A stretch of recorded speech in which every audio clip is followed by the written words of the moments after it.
الله معكم أحبائي. هناك تحول مهم يحدث في حرب السودان. خلال الفترة الأخيرة لم تعد خريطة المعارك تتغير فقط عندما تتقدم قوات برية وتسيطر على مدينة أو طريق. المسيرات أصبحت تسمح للطرفين بضرب القوات والإمدادات والمواقع على مسافات بعيدة، وفي الوقت نفسه ظهرت تقارير متزايدة عن وجود مقاتلين ومدربين كولومبيين إلى جانب قوات الدعم السريع. وهنا السؤال المهم: ما علاقة وجود مقاتلين من كولومبيا بتغير طريقة القتال في السودان؟ ولماذا أصبحت المسيرات مؤثرة إلى هذه الدرجة؟ لنبدأ بالمسيرات. السودان بلد ضخم جدا وجبهات متباعدة، وبين دارفور وكردفان ووسط السودان توجد مسافات طويلة وطرق إمداد يصعب تأمينها بالكامل. في الحرب التقليدية، إذا أرادت قوة ضرب موقع يبعد عشرات أو مئات الكيلومترات، فهي تحتاج إلى طائرات أو صواريخ بعيدة المدى أو إلى التقدم نحوه على الأرض. المسيرات غيرت جزءا من هذه المعادلة. أصبح بالإمكان مراقبة طريق إمداد من الجو، والعثور على تجمع القوات، ثم نقل الإحداثيات إلى المدفعية أو مهاجمة الهدف مباشرة بمسيرة.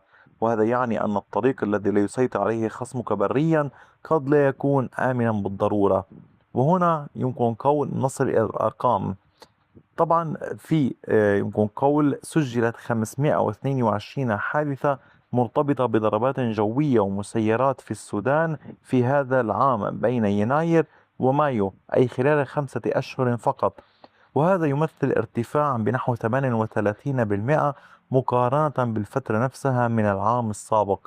إذا نحن لا نتحدث عن ظهور سلاح جديد فقط، بل عن ارتفاع واضح في وتيرة استخدام القوة الجوية والمسيرات داخل السودان.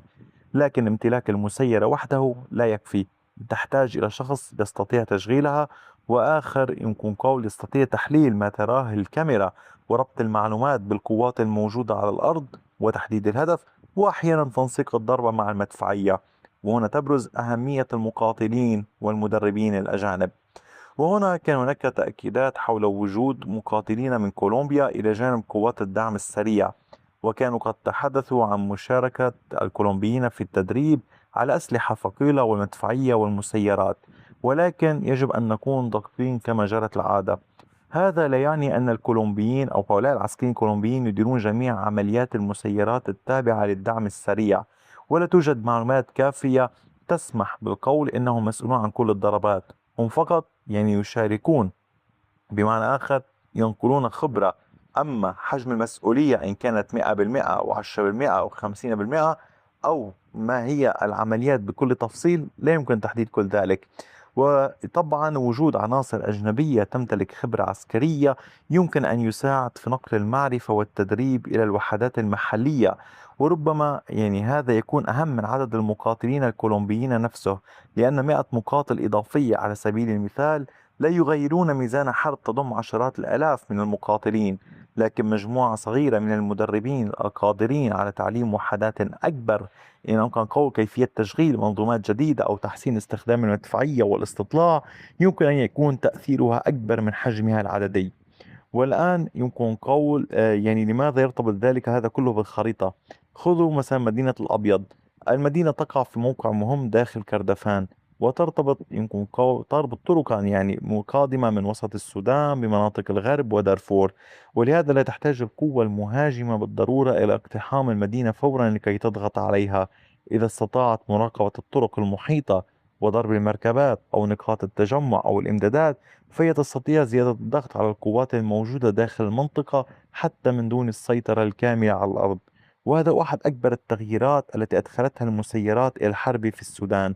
أصبحت هناك مرحلة بين أمرين: السيطرة على الأرض وعدم السيطرة عليها. قد يبقى الطريق تحت سيطرة خصمك، لكنك تستطيع مراقبته والضغط والاستهداف. وقد تبقى المدينة تحت سيطرة خصمك، لكنك تستطيع استهداف محيطها وخطوط الإمداد القادمة إليها. وهذا يفسر لماذا أصبحت المسيرات مهمة في كردفان ودارفور. لكن الصورة ليست في اتجاه واحد. الجيش السوداني يستخدم أيضا المسيرات والقوة الجوية، وفي مراحل سابقة ساعدته الضربات الجوية والمسيرات في الضغط على قوات الدعم السريع وعلى تحركاتها وامداداتها. لذلك ما نشاهده هو سباق بين الطرفين، من يستطيع رؤية الخصم أولا، من يستطيع الوصول إلى طرق الإمداد، ومن يستطيع ربط المسيرات والمدفعية والقوات البرية بصورة أسرع.